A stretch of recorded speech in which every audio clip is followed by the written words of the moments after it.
Okay. Now is 5 minutes after 9. I think we're going to get started.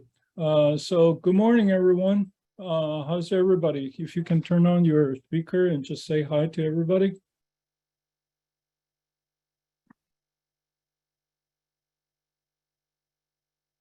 Hilda? Hello, everybody. It's Ruben. Oh, hi, Ruben. Glad to be here. Leon, say hi.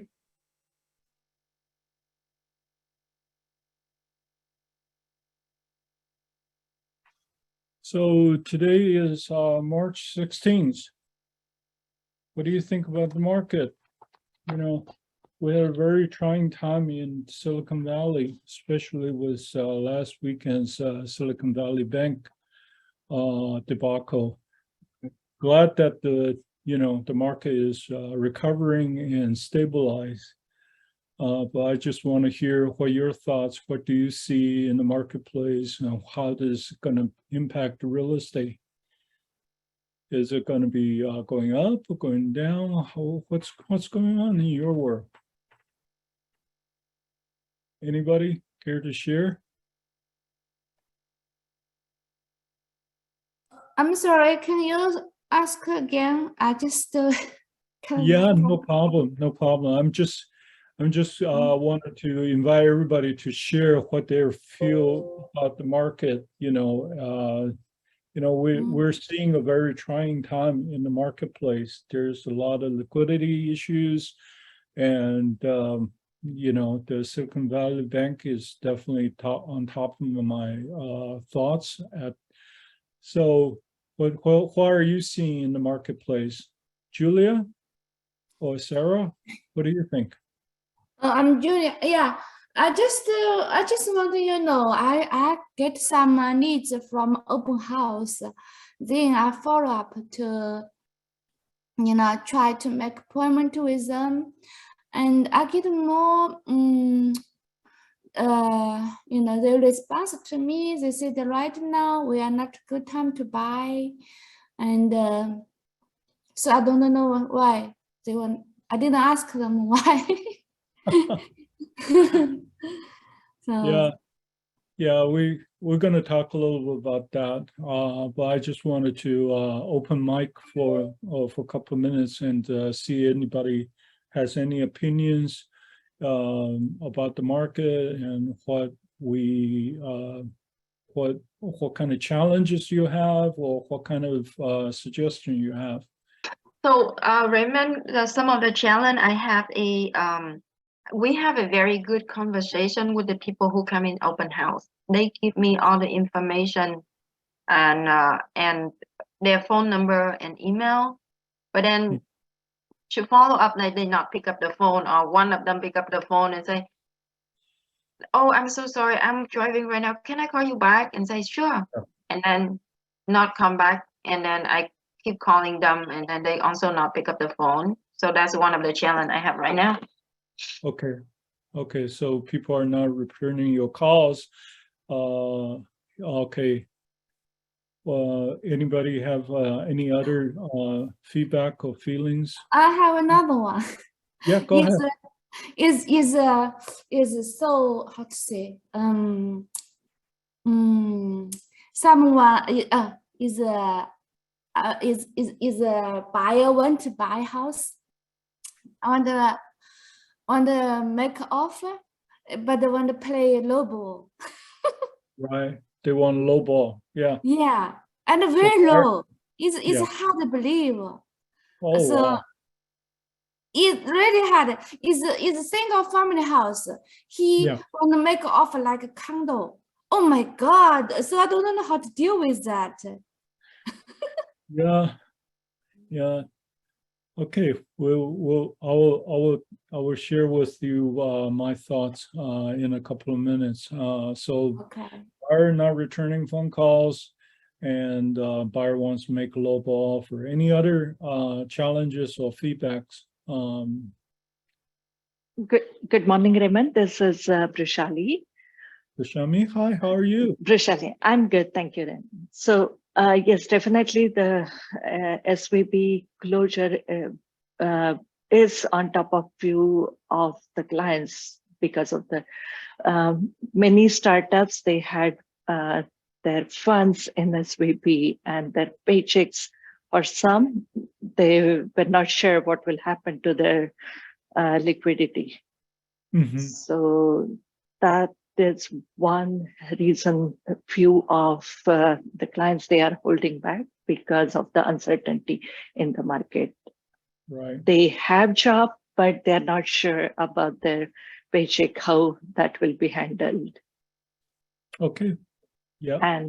And because of uncertainty in the banking sector, they don't know where the market will lead, whether they will see prices going down. So should they hold off for some time? But although we see busy open houses and multiple offers, Mhm. but this is a very recent change in the market. So we'll have to see how that unfolds this weekend. Right. Right. Roshari, can you share with us, are you working with an investor or a first-time home buyer or a second home buyer, a move-up buyer? What's their situation? Mainly first-time home buyers. Okay. Okay. Yeah. I'll yeah. be the first home buyer. So people, But yeah. But I am in touch with the few who would like to move up. But Yes. again, because of the uncertainty in the market, they are holding they have to sell their current home to move up. So that's why they're not sure whether this is the right time to sell and then buy. Yeah. So that's the discussion I'm having. Okay. Okay. Great. I think that's a good opening. I just wanted to get the class started. I promise you, I will talk about the market and what my suggestion will be. But let's get the class rolling. So Thank you. yeah. So welcome everybody. And today's class, we're going to be talking about the session number 9, capturing more leads. And I'm going to be speaking mainly from the slides, but in the end, I promise you, I will have a gift for you. I promise you that I will talk about the market and how we going to address these concerns. So you see here is your slides. In the past couple of days, we're talking about generating your leads, how to grow your database, capturing leads with the open house, capturing leads with the social media. And today's topic is capturing more leads.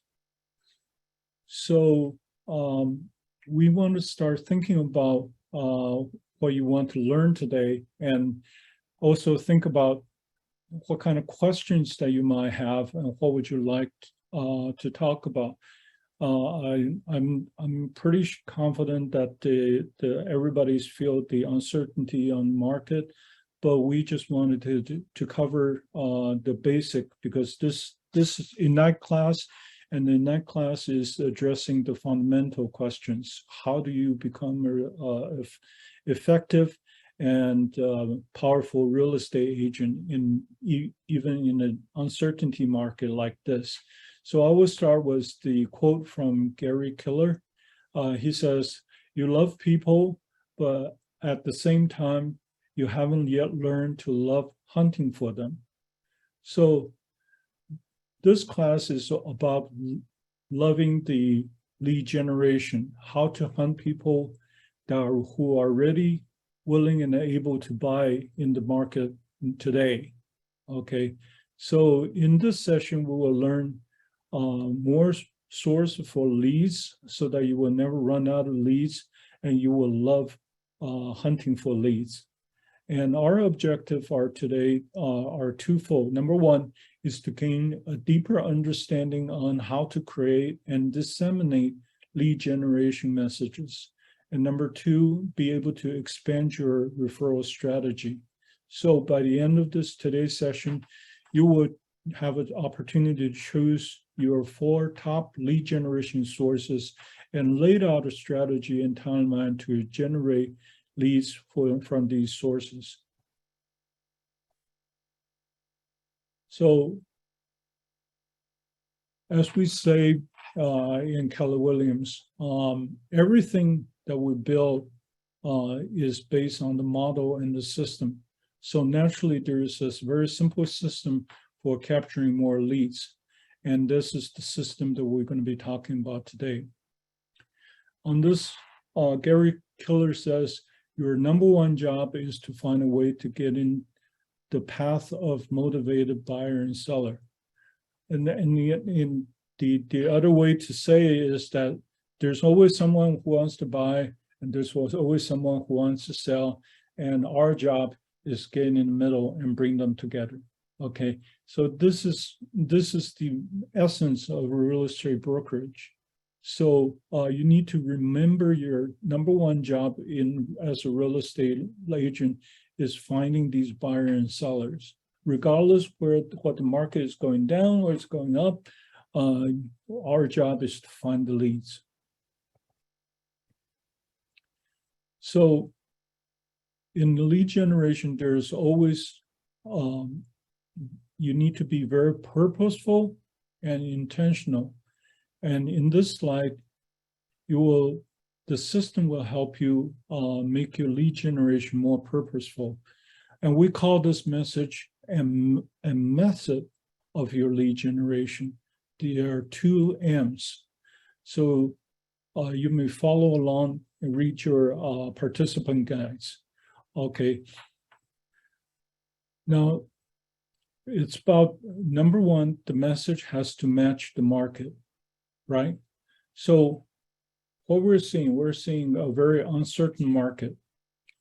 And at this time, people are scared. People want to know what is the market is going to move up, is going to move down, what is the interest rate is going to go, and also the challenge was the banking system. Is that going to be affecting their buying decisions?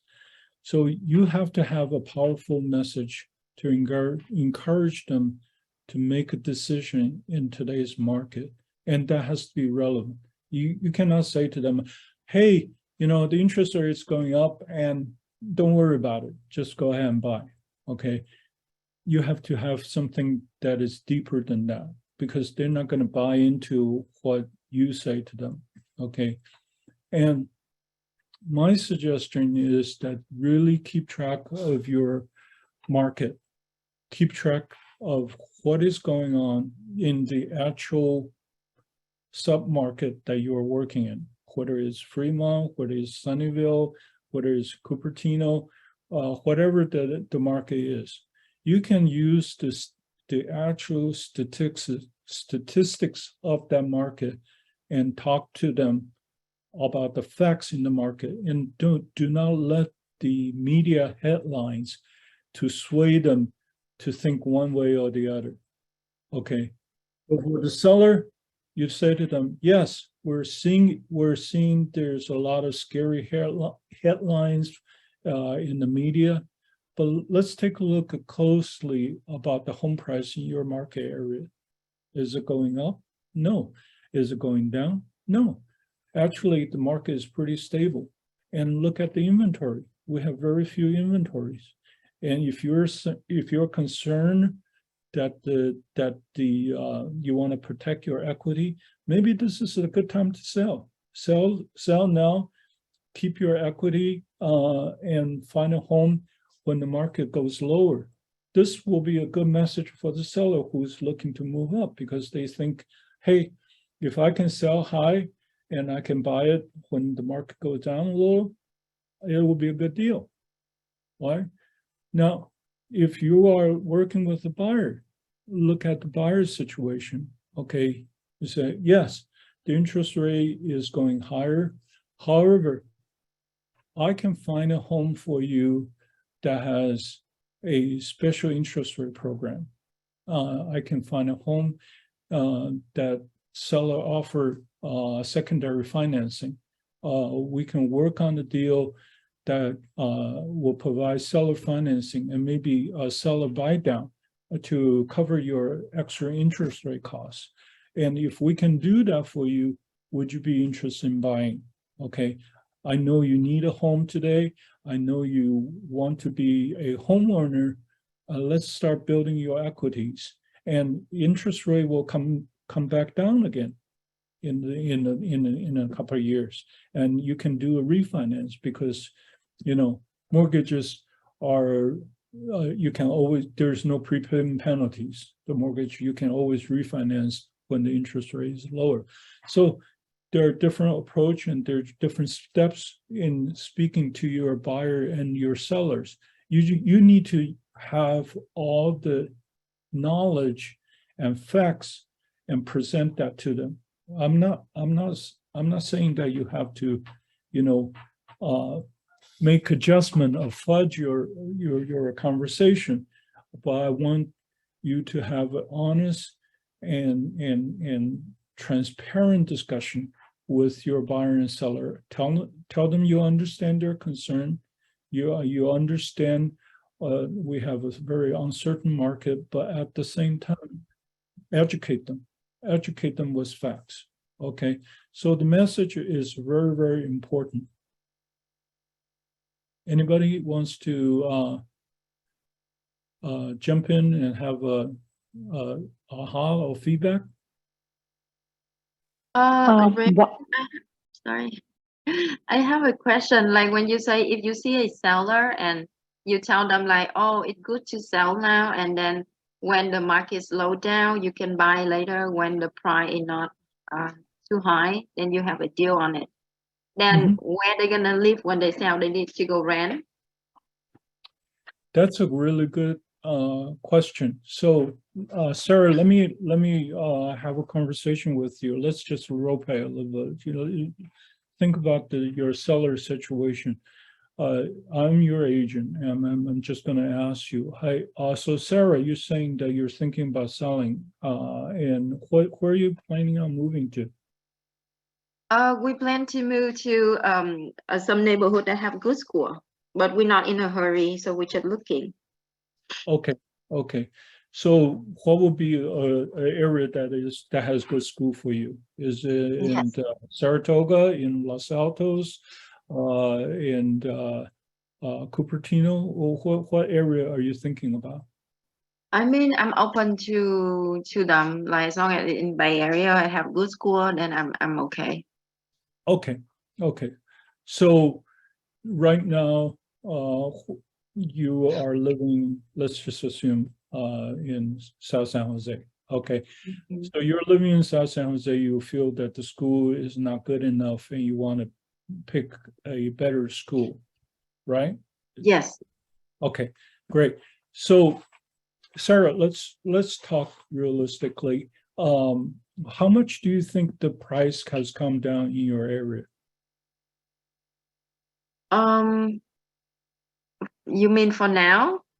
Yeah, I'm just curious about your sense. How much do you see price changes? I mean, it depends on the location and the condition of the house, right? Right. My house right now probably like 1.2. Okay. So you would say that if you think about a year and a half ago, maybe 1.4 is about the right price for your home before?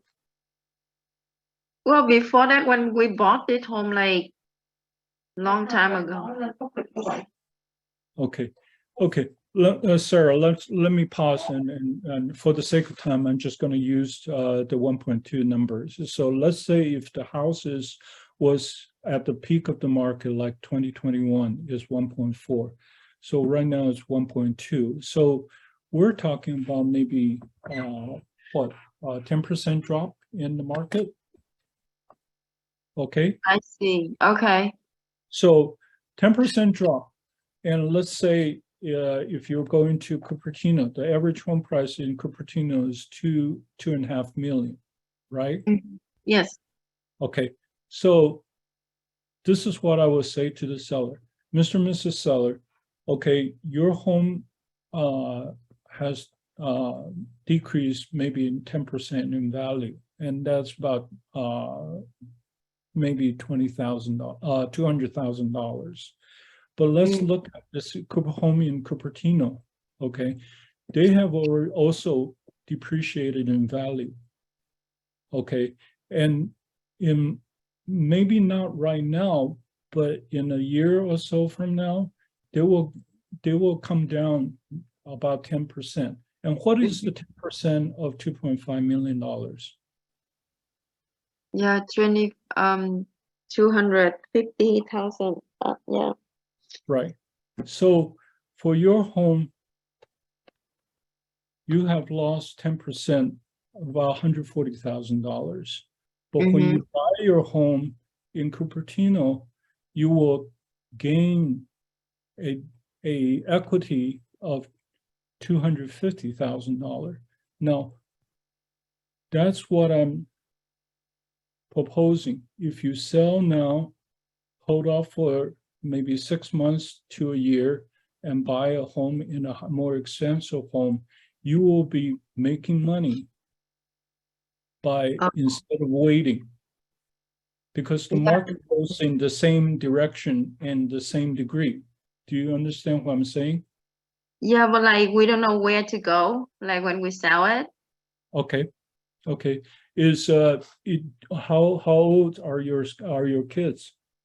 My kid is 3.5 years old. 3.5 years old. So they're not using the Cupertino schools right away, right? Right. I don't need it right now. Okay. Do you think renting for maybe a year would be an option for you, or you just don't want to wait? I just don't want to move around, and also like with kid, right? You have a lot of things to move, like many times. So I'm not sure. Okay. So that is the dilemma. So if their situation is that they don't want to move until they find another house, and the money is not an object for them, then you have to find another approach. I am giving you one of the scenarios that I will consult with them. Okay. Good. Yeah. Thank you so much. Yeah. Let me move on. So we're talking about the message. Now we're talking about method. There are two primary methods to get your message out to your target group. The two primary methods are prospecting and marketing, which we covered earlier in the beginning of the lead generation segment. Okay. So our job is to hunt for leads, and we will find many opportunities to do this. Let's say, for example, if you're in a coffee shop and you overheard someone is talking about the open house today, okay, how would you go about strike up a conversation with them? And in Keller Williams, we suggest the 3-step method. First is the approach. Second is to make the connection. And third is to ask. What do we mean by that? When you hear someone in a coffee shop that is talking about open house next to you, it's very easy to strike a conversation to them, say, hey, I just can't help notice that you're talking about an open house in the area. I'm a real estate agent with Keller Williams. Do you mind if I ask, are you looking for a home in this area? And they say, yeah, of course. And you say, great. You know, I work in this area extensively. I have a list of all the homes that are available in this area, not just the one that you just saw, but I can also show you the other homes in this area so that you can get a deeper understanding about the market. And I can share with you the schools and the different styles of homes. and just offer that list to them. And if they're receptive, ask them, would you mind if you share your contact information so I can follow up with you? And this is the very natural and very organic way to generate a lead. And this doesn't have to be a coffee shop. It could be, a supermarket. I have done a deal with a lead in the supermarket. I was standing behind this woman, and this woman was talking to her husband about thinking about buying a house. And I just very naturally introduced myself and says, hey, I work in this market extensively, and basically I just say, hey, if you are interested in finding more information about the market, I'll be happy to help you. And they asked me for my business card. I follow up with them, and we show them houses, and 6 months later, they're in contract. Okay, it's very organic, and it doesn't have to be a very stressful approach. You go to your kids' school, you go to a coffee shop, you're in a restaurant, you can be very natural and just be very friendly to offer some information and help them with that. So any ahas or feedbacks or questions? I don't want to be the one who keep talking. Anybody?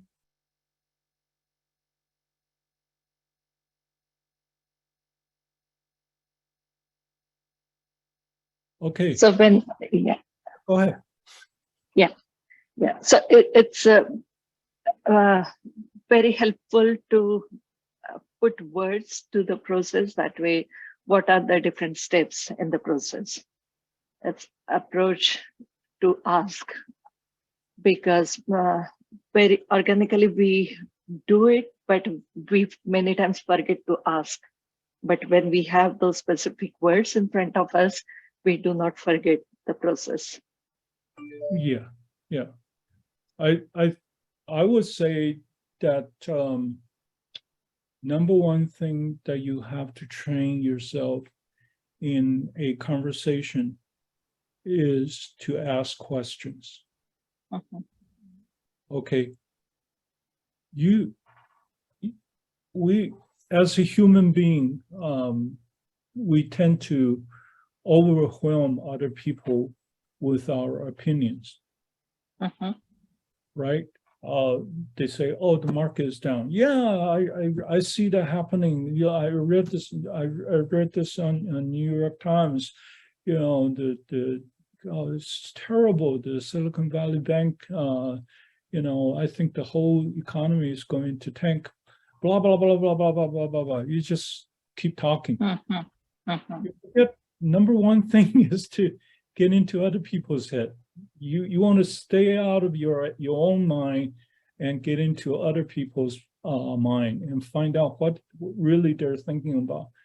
Like, for example, the seller that we just talked about. Okay, maybe I approach it with strictly financial consideration. You save money when you buy the larger home. Okay, if you're a move-up buyer. Okay, I'm speaking out of my own approach, but that may not be the reality for the seller.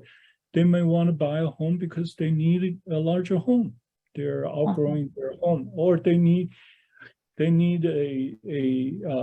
have plenty of money from their stocks or the family support, or whatever. I mean, financial concern may not be the number one issue. The number one issue is they want to find a house that they can move into right away.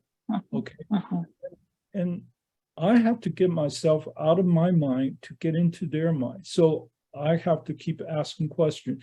With that conversation with Sarah, I don't have enough time to really role play and really understand the deep motivation for the seller. But if I were in the Sarah's situation, I will keep asking questions until they review all the initial objections.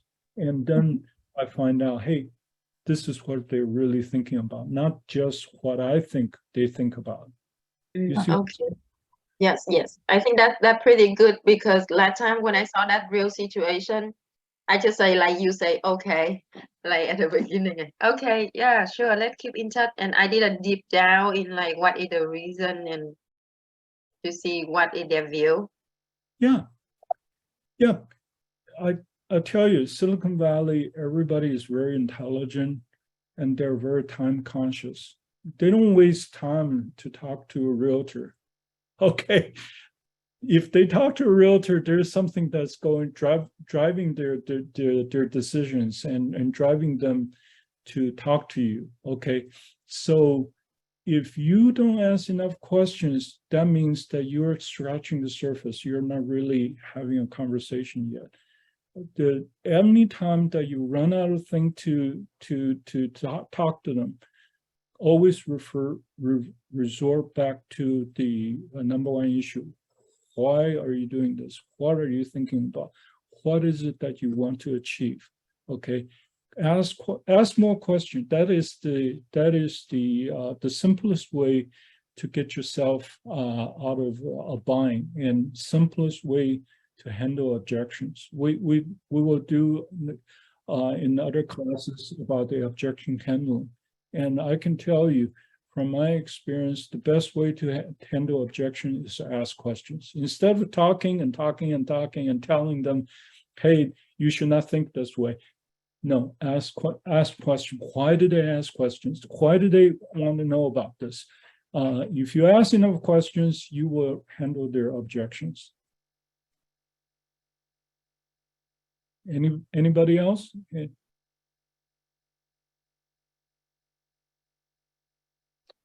Okay. Thank you. So here's a graph that you have seen before. Everyone you know and every leads that you come in contact with is somewhere in this graph. And the question is, are they on the top or on the bottom? Okay. And everyone's timeline is different. The national statistics is that every 7 to 10 years, the homeowner will move. Okay. But in Silicon Valley, actually, I think that timeline is stretched out. We see people stay in their homes 15 years, 20 years. And if you door knock, you're going to find people say to you, I'm going to die here. I'm never going to move, right?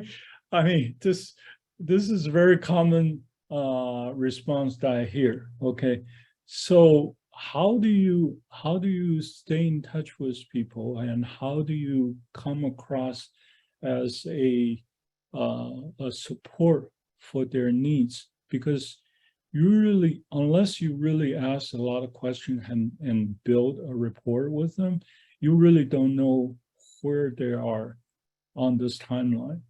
Okay, but like I said before, Silicon Valley, people are busy. They don't want to waste their time talking to you. If they talk to you, there's a reason, and it's your job or my job to find out why and what they're thinking about.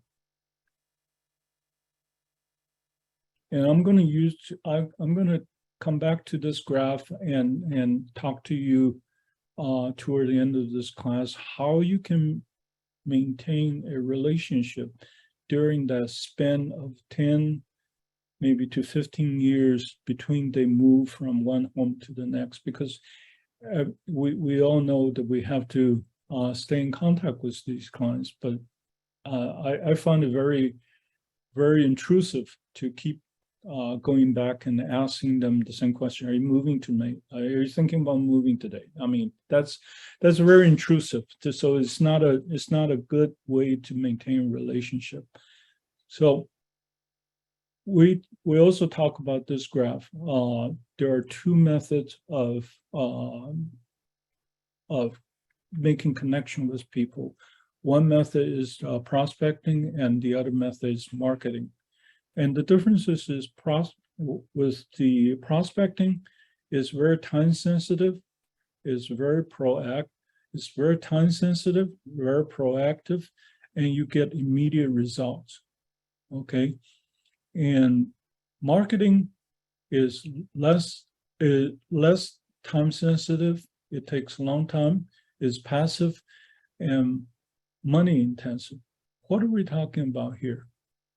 Okay. Marketing, like social media, like putting an ad on the magazine, sending farming materials, they're very expensive and time and takes a long time to get the results. But if you are doing prospecting, you get results much quicker. You know, if you're looking for a deal in next 3 months, you should do you should do more prospecting. Okay. And the other thing is that prospecting is particularly useful in an uncertain market like this. Why do I say that? When I started real estate, I started in 1990. And from 1991 to 1995, we have the biggest real estate downturn in Silicon Valley. Okay, we lost over 500,000 jobs due to the layoff and the company change. And if you can believe this, in I think 1991, there's like 800 homes for sale in Santa Clara. Okay, 800 homes, and we're selling like 20 to 40 a month. So there's 20-fold of inventories in city of Santa Clara, and I'm working with a buyer at that time, and they're a first-time home buyer, and I really want to do a great job, so I pull out the entire listing and I go diligently every day to go see all the homes. It took me a month. Yeah, actually over a month to see all the inventory. That is how bad the real estate market is. We haven't experienced that for a long time. Most of you had never seen a down market, but in that kind of market, what do you do to find a buyer and seller? Okay, you go prospecting, because prospecting is the number one way to find business. If you do marketing, it's going to take you forever and way too expensive. So here is the list of the of prospecting. What are we talking about prospecting? Phone or the face-to-face conversation. For example, listing without agency, for sale by owner, expired listings, circle prospecting, canvassing the neighborhood, apartment complex, recently sold listing, recently listed properties, okay, community outreach, charity work, okay. You can see there are 10 items on the prospecting list, and your job is to pick 1 to 2 techniques that you want to work with and do it on a daily basis. You know, if you're in the sports, your coach will tell you 60 days and 60 constant practice. That's how you build your habit. Okay, if you're a golf player, you're a basketball player, whatever it is, you do it consistently every day, practice every day, and in 60 days, you will build a habit and you will become the master of that skill.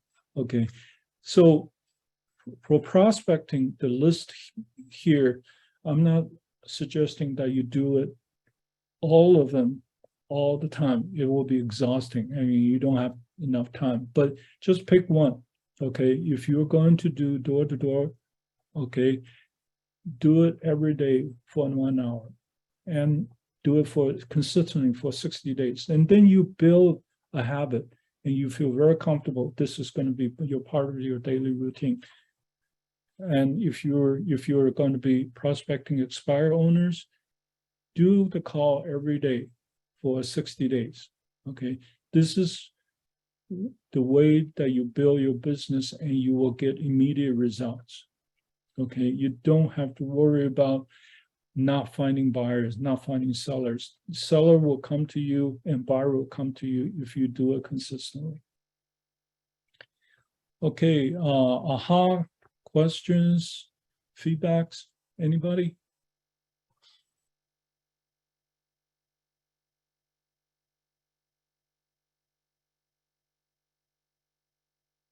Fantastic. Let's talk about marketing. So we're going to be talking about all these different methods. Again, this list is in your participant guide. You can look at it and pick out 1 or 2 things that you're going to be interested in. And in the following session, conversation, we're going to be talking about mainly 2 different marketing approach. One is the direct mail, or what we call the farming, and the other is the seminars. Actually, this is not on the list. But we're going to be talking about those 2 prospecting strategies in the more details. What is the best way to generate immediate business? In our experience, and actually based on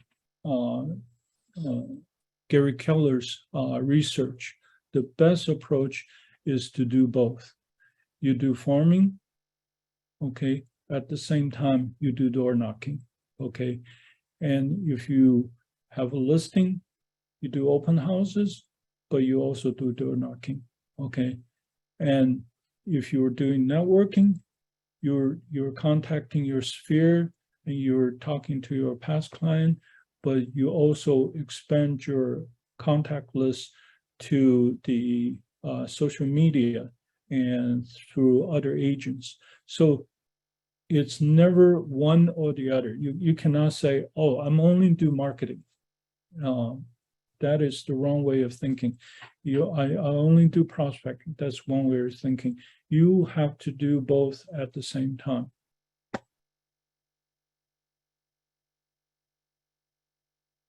Okay, let me pause here. Any aha or questions?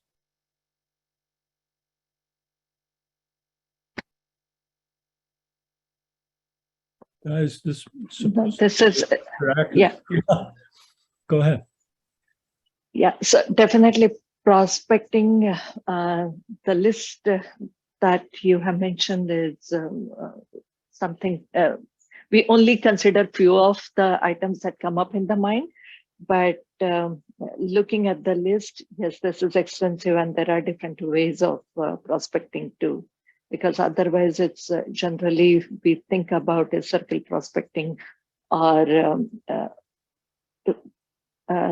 around the door knocking, around the listing that we are hosting open houses, but other avenues that is something to think about, especially like community outreach.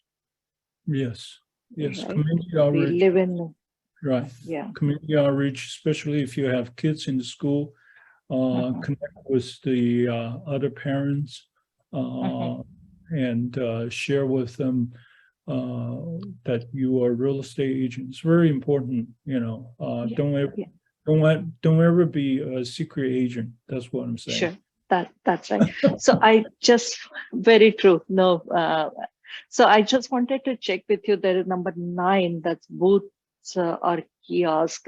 What is your experience? If we sponsor any event or host a booth at any event, Yeah. how much? What is from your experience is the outcome? Okay, yeah. Honestly, I have done that, but it's very long term. I consider that more of marketing than a prospecting. And what I do is that you know, there are what they call the stuff we all get, you know, like T-shirts and you know, shopping bag, grocery bag. I will print my my name and my contact information on the water bottle. Actually, you can purchase these, you know, the water bottles. They're Costco, you know, 75 cents or $1 a piece, and you put a sticker on it with your name and phone number and give away at the booth. You know, it's a good way to you know, just get your name out in the public and get people to notice you. And if you do this in a more consistent way, for example, if we're going to be talking about doing a special client appreciation party, maybe at that time you will give away something that is more valuable. Okay, maybe a bottle of wine, and again, I will attach my contact information on the bottle of wine. So when people pick up that wine, they will remember you. Okay, so it's never one thing and one thing alone. If you're going to sit in the booth, I would say, you know, definitely bring something to the table, and as a little gift, even if it's a keychain, even if it's a you know, a simple gift like a bottle of water, that will keep people in their mind about you and the service that you offer. Does that help? Hey, I actually have something to add on that, Prashali. So I plan to do a booth in Half Moon Bay because I know one of the event runners there, and she's going to give me a booth. What I'm going to do is I'm going to have like off-market listings as well as market stats there, and I'm only going to have one copy. And then I'm going to have a sign sheet for a request for a digital version of that. So people will have to give me their phone numbers and emails in order to send them to them. Yep. Okay. So it's a good way to get the information. Yeah, that definitely is a great idea. But it's just from the cost perspective, because hosting a booth or sponsoring an event, it definitely involves cost associated with it. And what is your experience from on return on that investment? Because booth or sponsoring event is a one-time thing, right? Unlike door knocking, which you have to do consistently, and you are in front of them every month, depending on your frequency. But event is one-time thing, and if once that is done, we do not have opportunity to go back to that wider audience again. Yep. That and I definitely agree with you. Booth is a one-time thing, but if you attach your maybe not a phone number, but a QR code, and hand out that QR code to somebody, and that way, when capture that QR code, they would go to your command. And you have to fill out their name and phone number, and they become part of your database. Okay. Mhm. And that is a good way to catch your leads. Open house, always have a QR code on your flyer so people can scan and directly import their information into your command. I will put QR code on everything that I hand out. I will put a QR code on my business card. I will put a QR code on my flyer. I will put a QR code on my T-shirt. I mean, this is just Yeah. think about, not doing one thing and one thing alone, because we're living in digital world, and we have a lot of ways to build connections. So expand your mind and think about other things that you can do. That's right. Thank you. Yeah. So we're going to be talking about there are 4 different ways of getting referrals. Obviously, we're not concentrating on prospecting or marketing. Today's we're more focusing on getting referrals, and there are 4 different ways of getting referrals. First is the client referrals, and then we're going to be talking about the agent referrals, and we're going to be talking about worldwide referral, and then we're going to be talking about the marketing through seminars and whatnot. So first was the client referral. Okay, there are 3 ways that you can provide values with the client referral.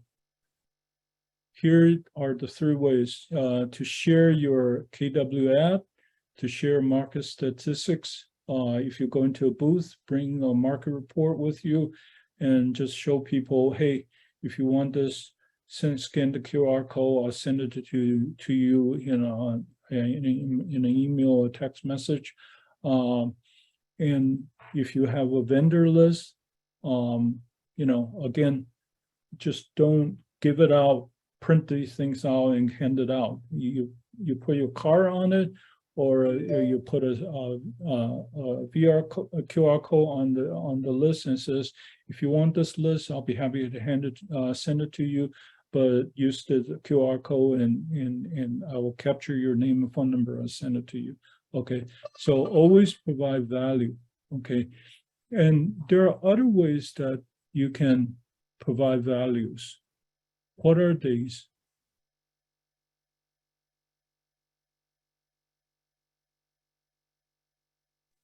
Market stat or off market listing, as Raymond was mentioning. Or events in that community, if there are any upcoming events or specific interest group. For example, if your client or sphere of influence, they like pets or dogs in specific, if there are any events coming up for related to that, then share that information with the sphere of influence. Great. So this is how I think about providing values. I mentioned before, people in Silicon Valley, they don't move 7 to 10 years. They move 15 to 20 years. Okay. So how do you stay connected with them? I think number 1 is to be a problem solver. Okay. And this is really specific to your target group. If your target group is young adults in their early 30s, they're starting their family, young people want to build connections, right? So start a happy event, sports event, bring people together and let them share their interests. That will be a good way to do it. And if they're in their 40s, they're thinking about their children, they want daycare information, they want school information, bring those information to them and help them. If they're in their 50s or in their 60s, you want to target to their interests, and you want to talk about, the retirement planning. How do you finance your retirement? Give information and connect with a financial planner. Give information about the retirement planning situations. These are very specific to the age differences. Okay, and you can also look at it from the other way. If you look at specific geographic area. Okay, like for example, I live in Sunnyvale, so I know a lot of the families in Sunnyvale. They're very concerned about the public safety. They want to be very conscious about, if there is any burglaries and stuff like that. You keep watching what their needs and become a solution to their problems. Vendor list is a great way to talk to people in the Sunnyvale and Cupertino area, because these are very high value properties and they're always thinking about, I want to do a kitchen remodel, I want to get the roof repair, and especially during the last couple of weeks, we have storms. A lot of people have fence damages. They want to know where they can find a good handyman or fence service. This is something that you have access to, and if you want to share this information, become a information provider to these homeowners, you will become a valuable resource to the community. I get flyers every day. I mean, literally every day. And they always say the same thing. I'm the number one. I'm the top agent in the country. Wall Street Journal feature me as the top agent.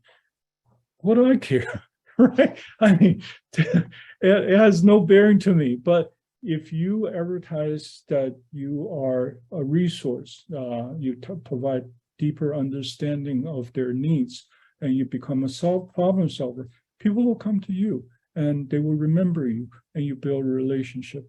So I think that is the takeaway, as realistic as I can, to help you to build relationship with and find client referrals.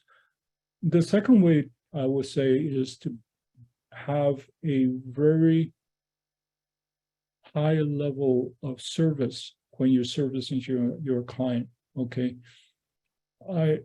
I see, because I prospect a lot of the expires, and do you know what the number one complaint from the expire listing owners?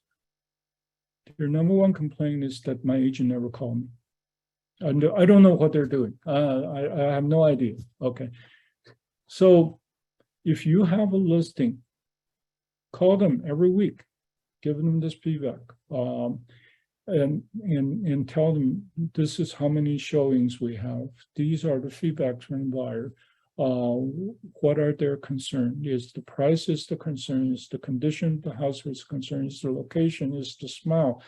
Whatever. I mean, you just talk to them every week and build that into your follow-up program. Okay, that's what I call the high level of service. People want to hear from you. People want to know that you care about them. Okay, so this is something that we can all do, and also be very caring and supportive. Okay, in whenever you're talking to people. And I know some of us are very task-driven, and okay, I will get this thing done for you in a timely manner. Don't bother me ever for other things. But you need to balance yourself and say, okay, every time I talk to you, I am empathetic. I wanted to let you know I not only concerned about your the task that you have given me, but also I want to care about you as a person. So that will change their perception of you and make you a lot more reliable and a lot more referable. So this is what I would say, that if you are working with a client, be conscious of what you say and do, provide a good service, and be very empathetical and always asking, what is it that that you can do more for them? Okay, and by that, you can ask for referral, and always, if you get a referral, give them a reward, call them up and say, thank you, I got your friend Tom calling me regarding their real estate needs. I just want you to know that I really appreciate a referral, and if you have time, I'd like to drop by and give you a bottle of wine, or maybe take you to lunch, whatever, just thank them for the referral that they gave you, okay? And also follow up with a handwritten notes. So these are the things that become a habit in your practice, and that's how you keep getting the referrals from your clients. Any questions or ahas?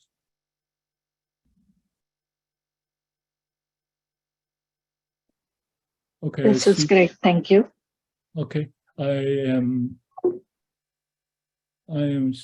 seeing my time is running short. I really want to keep this very quick.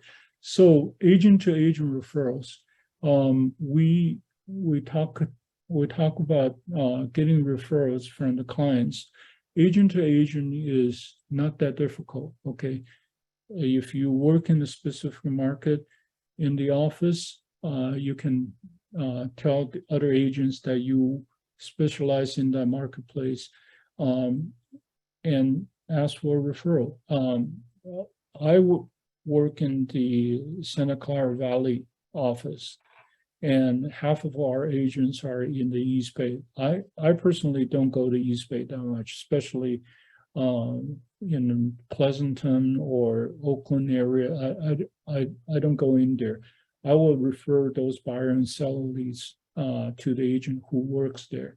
And in reciprocal, if the agents in the East Bay wants help in the South Bay, I'll be happy to help them with it. We can co-list it, or we can set up a referral agreement so that the agent will be rewarded for sending me referrals.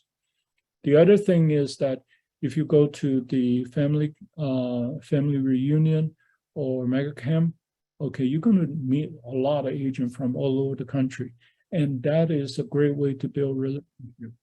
Okay, and also there are classes that Keller Williams offered that have agents coming from all different parts of the states or the country. For example, I went to Sacramento for the presenter training, and 90% of agents are working in the Sacramento area.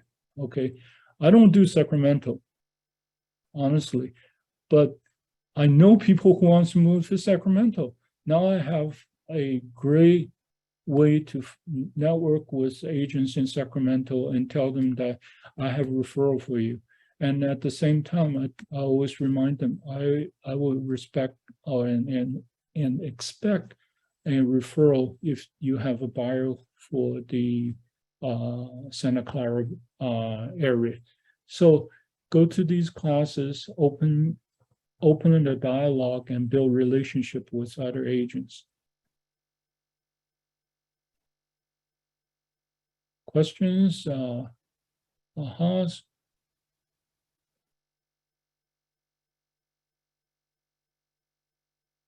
For the sake of time, I think you know all about the nationwide referral. On the command, you have a referral network that you can click, and you can find different regions or states where you have an outgoing referral and find the agents that you want to work with and send them a referral. It's a great way to build a network. Also, Keller Williams has offices over 50 countries in the world.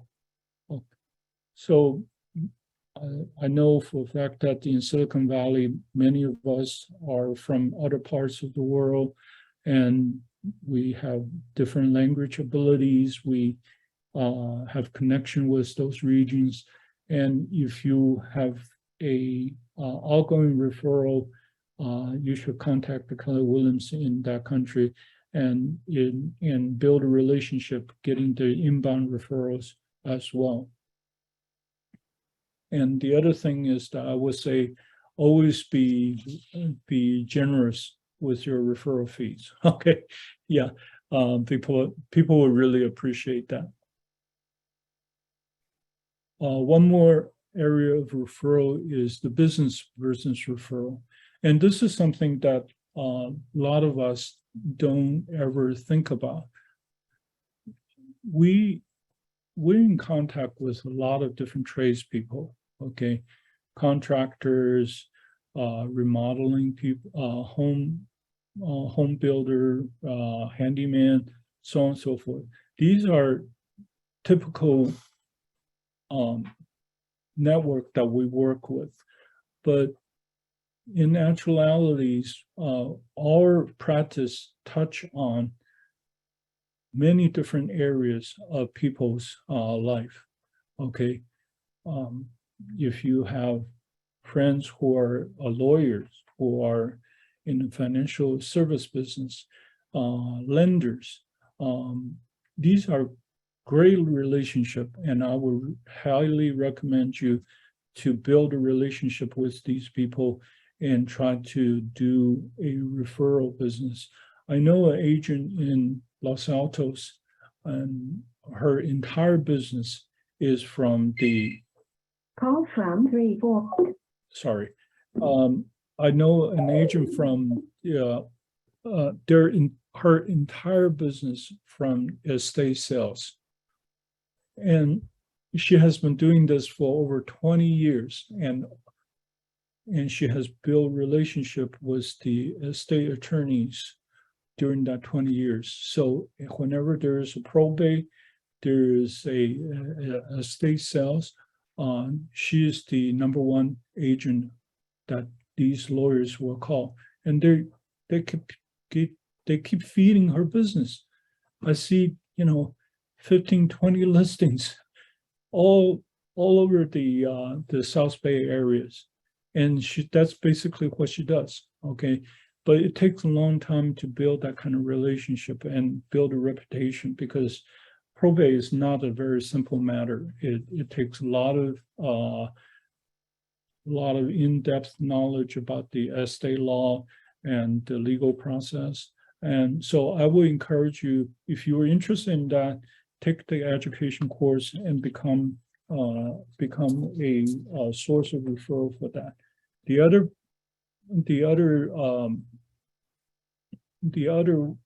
idea is that the senior specialist, there's actually a special training for the senior specialists in the car training. You can be a senior specialist that work in that market whenever someone who is moving out of their house and they're moving to assisted living or the other type of retirement home. You can be the first one who will provide them support, and you understand their needs. You provide the service that is catered to their needs. So it's all about what you want to be and get the main training in that area. Ahas and questions?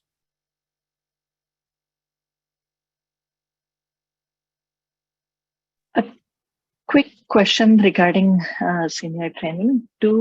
At Keller Williams, do we have any such program to support it? Because I know for relocation, we have a relocation group that connects with the relocation company. But Mhm. for senior citizen, do we have any program that provides specific education, training, and continued support? Not that I know of. I know a couple of senior specialists, and they built their network with the financial planners. Because typically what happened is that when the senior are thinking about moving to a retirement home or assisted living, it is the children who is going in the arrangement. And they will typically talk to a financial planner, and the financial planner will say, okay, you know, if you're moving mom to the assisted living, what do you plan on doing with the house? And that's how the process gets started. So I would definitely work with your sphere of influence, find out if there are financial planners who are specialized in the retirement planning, and network with them, and says that, hey, you know, I'm not in the financial planning business, but if you help with real estate, I can be your team. I can be your partner and help resolving the issue. Sure, thank you. Geographic farming. This is a topic for another hours of training. So I just want to say that if you are talking about geographic farming, think small, okay? Think specific. I wouldn't do entire zip code, first of all. It's not possible. In an entire zip code, there are probably 60,000 homes or even larger. And if you're farming that larger an area, it's going to be too cost effective. So think small, okay? Keller, Gary Keller in his MREA book talks about this, the red line and green line. I would encourage you to have a financial plan, because the farming is something that if you start, you cannot stop. You cannot do it for 3 months and just drop it. It's not gonna work. You're gonna work for a very long time. So think small, think specific. Okay. And I got a call from one of the agents in our office, and she said, I want to start a farming program. I said, that's great. What are you thinking about? And she said, I'm going to be taking on this neighborhood. I said, what's special about this neighborhood? And she wasn't really sure. She's just familiar with that neighborhood. I said, don't do that. Okay, pick a specific area that has a reason to move and also has a good amount of turnover rate. What do I mean by that? For example, if you have a new home subdivision, okay, we see these new townhomes built in the last 10 years. Typically, these homeowners, they buy their home from the builder and they don't have a relationship with an agent. But in 7 to 10 years, they're outgrowing their home and they're going to move. So I will encourage you, target the townhomes that are built in the last 10 years, because they're the primary sellers in your market. And you can look up in the MLS record and see who these people are. And find a townhome area and farm that area. And I think that is much more profitable than going into the market where there are a lot of top agents in the area. They've been farming there for 20, 30 years. And you're going to just be, you know, overwhelmed. You're just going to be one of the agents. Does that make sense? Yes, definitely. Yeah, thank you. Okay. So one last topic we're going to talk about is the event and seminars. This is something that I'm very interested in, and I have been doing this when I first started in the real estate. And when I started, I was doing home buyer seminar every month, okay, nonstop. And at that time, when I was doing it, I was doing it in Chinese, and because there was not a whole lot of Chinese agent, and we have a lot of incoming Chinese immigrants. So it was very successful. I mean, I get 4 or 5 leads every month doing the home buyer seminar, and the market was really taking off. And now the market is changing. I wouldn't say that is something that I would consider doing anymore, but it is something that if you're interested in, do it and do it in a consistent fashion. The other thing is that I see a lot of the top agents do is that they do a client appreciation party. And these are, it doesn't have to be really expensive or elaborate. You can do a Thanksgiving client appreciation party. You just tell everybody, hey, from on the day before Thanksgiving or the week before Thanksgiving, I'm giving away a bag of candy and a pumpkin. Okay, just and said anyone who wants. Send me a message, and I will hold these for you. And from 12 to 6, you can stop by my office. I will be there. I will be happy to meet with you, say hello. It's great. It's great to see you again. Send out the invitation. 200, 300, and maybe 15 people show up to pick up a pumpkin. But your name is out there. You advertise your service, and you keep your connection with your clients. And that is what I mean by doing an event. I know some agents, they host a big party, wine tasting party at some country club. Yeah, you can do that, but it's not really that important. The purpose is to keep your name and your connection in front of your clients. So that is what I would think is a good strategy if you want to build a deep relationship with your client. The other thing I want to say about the seminar, okay, I think doing seminar is really a great thing to do, especially in today's market. So currently, the U.S. economy has a serious inflation problem, and the Federal Reserve Bank is raising interest rate to combat inflation. So during the past 12 months, the Federal Reserve Bank has raised interest rates 8 times. The federal funds rate moved from 0.25% to 4.75% as of February 1st, 2023. This is having a profound impact on our economy.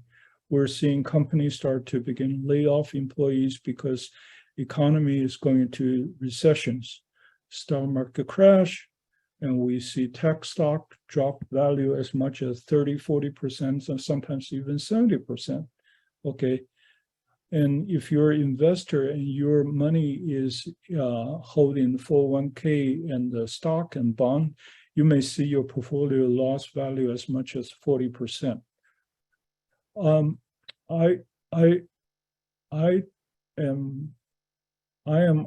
honestly with you. I'm a little pessimistic. I think the recession crisis is going only beginning. And if the Federal Reserve Banks continue to raise interest rate, we're going to push the economy into a recession. So this is the backdrop that we're talking about. And let me bring this to the topic we're talking about, doing a seminar. The differences between the stock market is that luckily real estate is a hedge against inflation, especially with the large apartment buildings. This is because the large apartment buildings, they have very stable cash flow, and because of the stable cash flow, their value doesn't drop in the bad economy.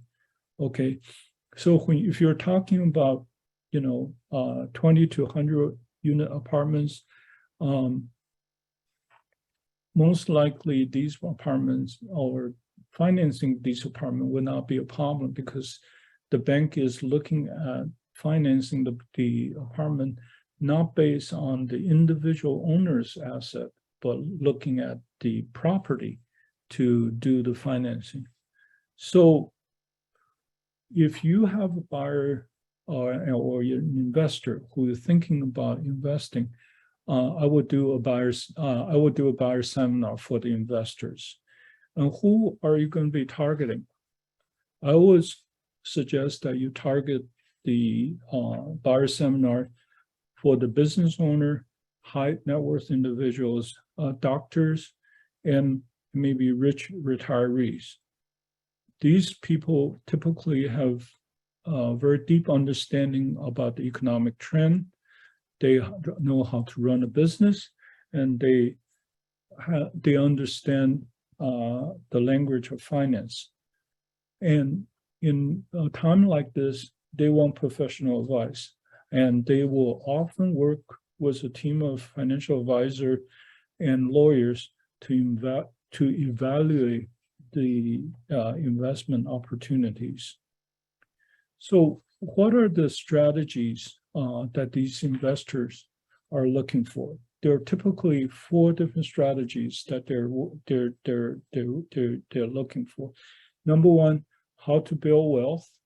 Number 2, how to protect their assets from the market volatilities and taxes. Number 3, how to manage cash flow.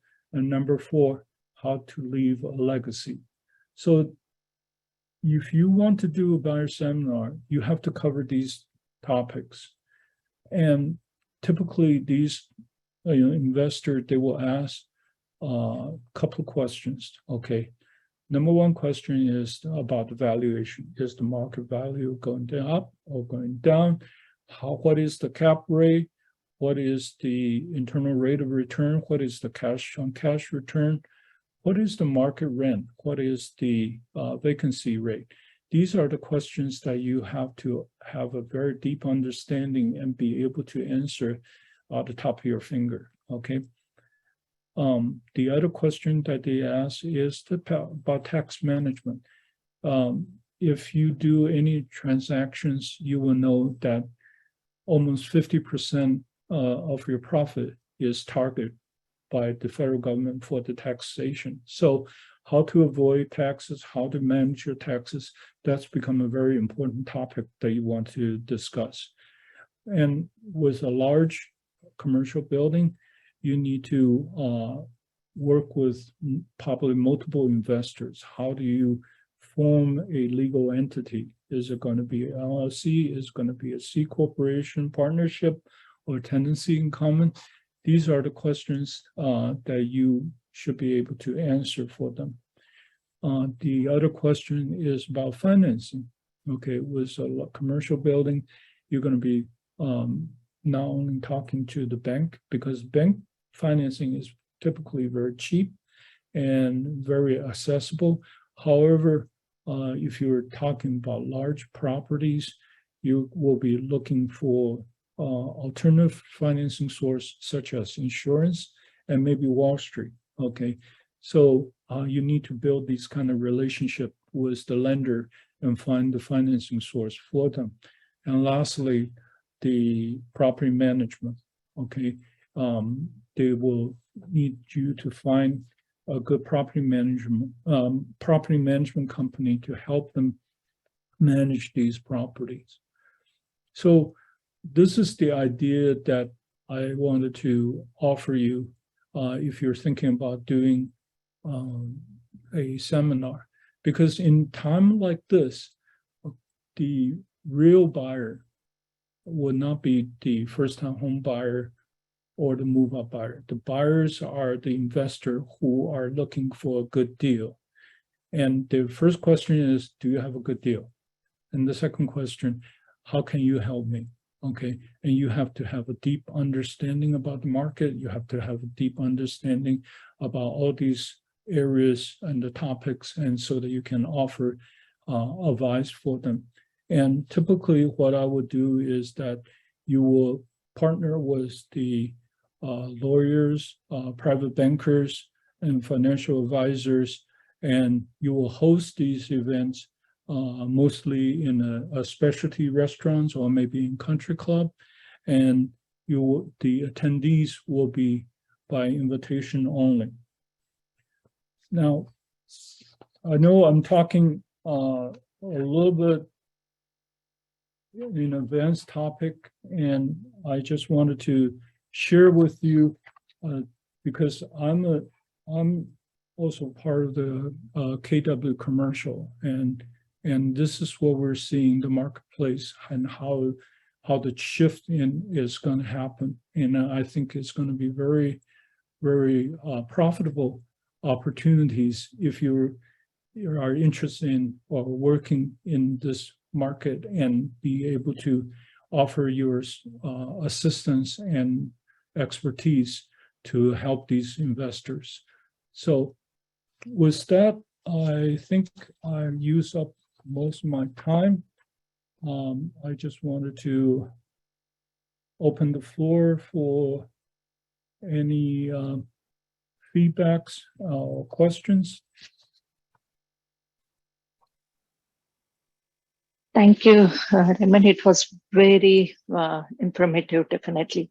So one question I have regarding the seminar, I know you are working with the KW Commercial, but for residential agents like us, if we have to organize first-time homebuyer seminars, what are the talking points we should be considering?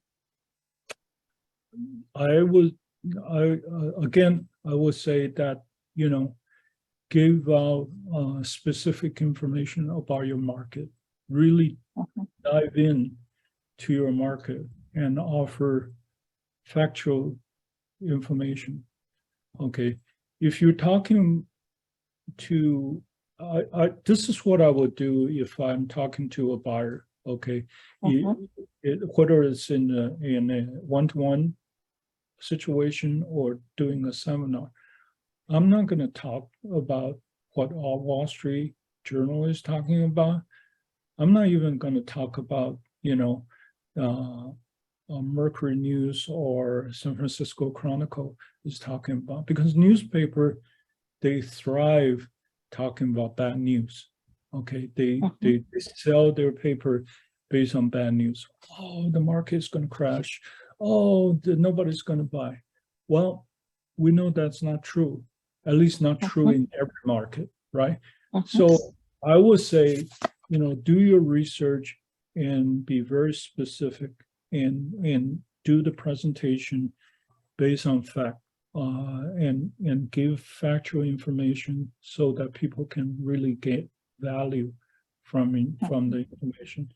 If you're just going to be like talking like NPR or Wall Street Journal, they know that they don't need you to tell them, right? So that's right.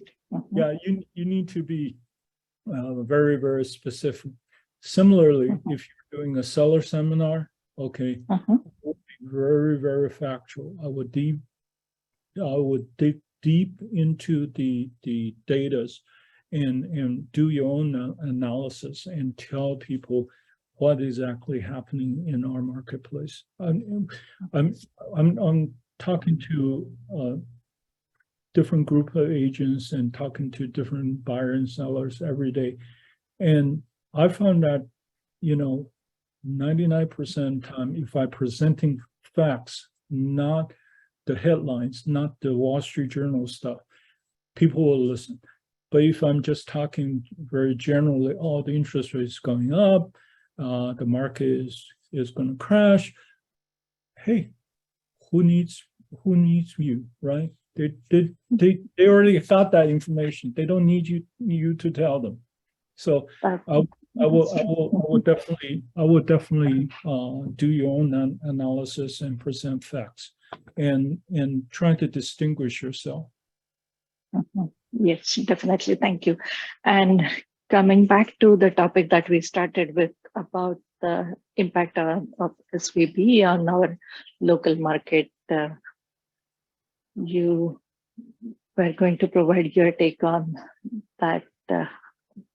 How do you feel the market will shape up?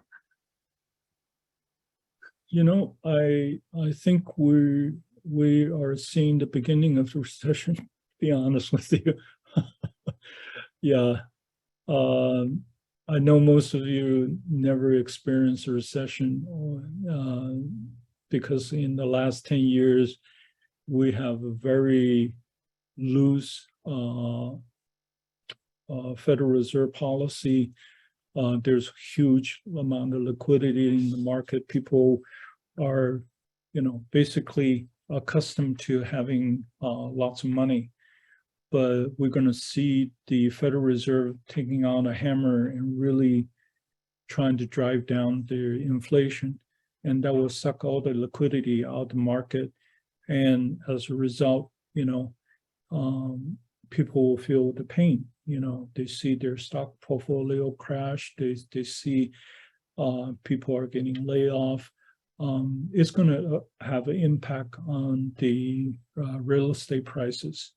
In the best of scenarios, we don't see a whole lot of adjustment. I see some market has maybe adjustment about 10 to 15%. That's the worst I've seen. But a lot of the high-end market, because people can withstand the recession, if they cannot get the price they want, they just not selling. So I think, some parts of the area is going to withstand the market very well. We're not going to see a whole lot of changes in prices, and we will see the inventory continue to drop. But on the other parts of the market, especially, if the buyer bought home in the last 5 years, they're going to feel the pinch, because the financial market is tightening up their grip on the monetary supply, and people are forced to sell, and we're going to see the price adjustment more dramatically. So it's all different, and that's why we call it shift. It's not the same everywhere, and you're going to be if you work in a market that is very resilient, very resistant to the shift, that's great. But you're going to see the tightening of the inventory. On the other hand, if you work in a market that sees a lot of price adjustments, I would suggest that you go out there and find a seller and try to be as supportive as you can with those sellers. Thank you. Because yes, we haven't, at least I was not actively involved in real estate, and this is the first time I will see the recession impact on real estate. I was here during 2000, but not active in real estate that time. Yeah. And I don't know which office that you're in. I'm with Santa Clara Valley. Okay, great. So you can talk to Harvey and maybe talk about your specific market and ask if there are other lead sources. I know, there are companies out there that provides expired listing information, for sale by owner information, and the list of the geographic area where you can do the farming and actually door knocking. So talk to your market center and see if you can get support on those kind of information, because I think if you're relying on marketing and social media to generate leads, this is not the type of market that you can expect a lot of results. You have to be doing a lot of prospecting and make that the primary part of your business. Sure. Yeah, thank you so much. Yes, I will definitely talk to Harvey and then now Eric. Yeah. I'm in the Santa Clara Valley, so Yes, I met you multiple times. grab me actually. when we're in the insider meeting. Yeah, and we can talk. Definitely, I will. Anybody else? Thank you. Yeah, absolutely. My help. I'm glad to help. Anybody else and feedback? Hi Raymond. If you have some time, can I call you a little bit for specific situation that I met at open house? Oh, absolutely. Yeah. So, yeah, you can get my phone number. Yeah, Actually. I'm also the one who hosts open house for you in Pacifica Oh, Way. yeah. Oh, okay, great. So, and Yeah. also at that time, that's one my first month that being a Okay. realtor, and Yeah. there is a guy who make an offer in your house from me, but Yeah, like yeah. I don't know how to deal with you and with Oh. him, and but I want to give you a call to discuss more about that. Yeah, absolutely. We can have a private conversation. Okay, thank you so much. I'll give you a call. What time are you available? Right after this meeting. Okay, we could yeah. talk a little. Yeah, we can chat a little bit. Yeah. Thank you. Anybody else? I see people are start walking out. So I'm going to wrap it up. We talk about the referrals, and we talk about farming. We're talking about doing special events and seminars. And I hope that, today's session give you some generating good ideas and motivate you to do some more prospecting and help your business. That's what we're here for, is to build, help each other and build teams and help each other make more money. So I'm always here to help. My name is Raymond Ong. I'm with Santa Clara office. I'm also ALC with the Santa Clara office. So grab me in the hallway if you have a chance. Okay. Thank you so much. Thank you so much. Okay, have a good day. Okay, thank you. So anybody else wants to say something, or I'm going to be signing off too? Yeah. All right, great. Well, everybody have a great day. Bye. Bye.